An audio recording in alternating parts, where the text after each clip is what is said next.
And then the casting director, who I know doesn't even acknowledge me. She just walks right by without saying a word. And I just can't take it anymore, Jacob. I'm so tired and it's so pathetic. Where'd you come in from? Jupiter. Now you hit Tinseltown, what are you gonna do? I would be the most loyal, most grateful personal assistant you've ever had. So, this film is a satire, so of course things are going to be characterized a bit. But that said, LA is also a pretty weird place. Was there anything from just the people you knew or the community that you sort of drew into this film? That I drew into, I mean, not really for my part. I mean, I guess it's fun. At the beginning, I was kind of thinking, like, well, it's kind of similar to me. But then after I started doing it, it's really not. But it's definitely kind of archetypal sort of characters. But Julianne's character, I feel like I've met a lot of actresses like that. Now, Bruce Wagner was also a limo driver. Were you spending a lot of time with him to sort of develop this role? I mean, not a lot. I mean, it's just kind of, it was a strange part because, I mean, he's kind of he's like a cipher for him, so he was quite blank on the page, and I kind of knew that a lot. I wouldn't really be able to do anything until I could see how other people were doing stuff. I mean, especially with like the scenes with Julianne, and actually mainly with Mia. It was so difficult to read how she was going to do it, and how she was going to feel before being on set. And then as soon as I did one scene with her, I was like, oh. It's always fun. It's kind of scary, like going to a job and you're like, I have no idea what I'm going to do until even vaguely. But yeah, it's kind of exciting at the same time. And you've worked with Cronenberg before, but this time it's much more of a sort of dark humor going on here. Did you enjoy that more? What do you find appealing about his sort of funnier side?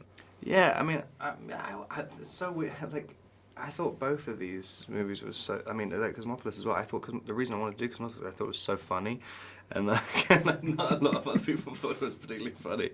But I don't know. I think I have quite a similar sense of humor to him in a weird sort of way. Yeah, this is definitely more accessible. I mean, I think just because they're recognizable characters. I mean, everyone in Cosmopolis they weren't even speaking in normal English. I mean, it's like this kind of weird Shakespearean thing.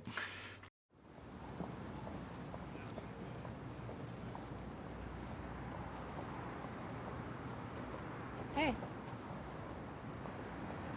How you doing? I'm cool. Thought you'd be working on your script. Wish I was. Gotta pay the bills. How's show business? It's all right. Got a call back from Blue Matrix. You watch it? Not into space soaps. Well, it's got a kind of Battlestar Galactica thing going on. Post 9/11.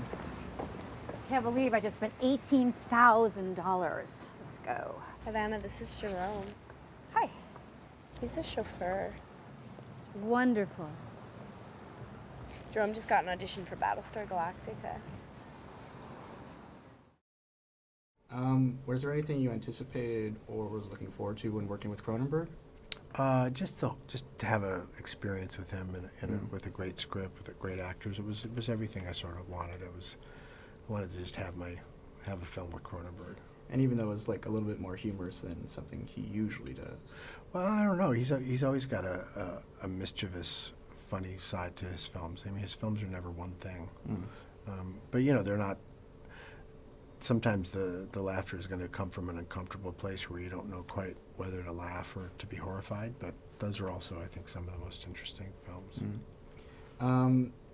The family you have in the film seems to have a lot of different dynamics going on. Was there anything you sort of established with them that took place before the film?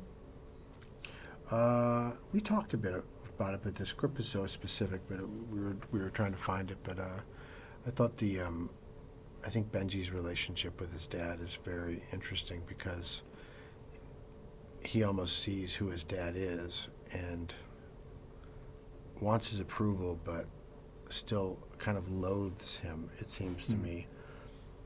But it seems so human in a way that as relationships are, where it's never one thing, and it's like you can't even though has a sense of that his dad is a fraud and this whole thing is a fraud, he's also playing by his dad's rules, and he wants his father's acceptance. But really what he wants his father to love him in the right way. And of course Stafford is far too narcissistic to be able to do that. So I thought it was very, I thought it was elegantly written and, tragic in so many ways.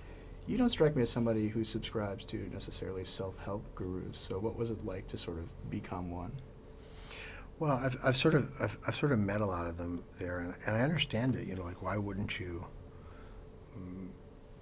I think the idea to try to become a student and to get help and or to go on journeys of self-exploration are great, but then there are also a bunch of con men who exploit that want, and then I think you have some people in Hollywood who can get pretty desperate because it's such a cruel environment, so that I think I always we've all seen versions of Stafford, so I thought this was a very interesting construct of that. So it was kind of like reflect that energy of kind of a guy who speaks and deals with half-truths, but is really basically building a brand and building an empire.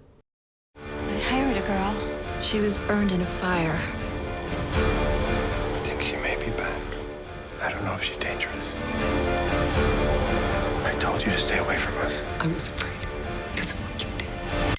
You blame yourself for the night I burned, don't you? I think you're a little crazy. Go back to Kansas, Dorothy.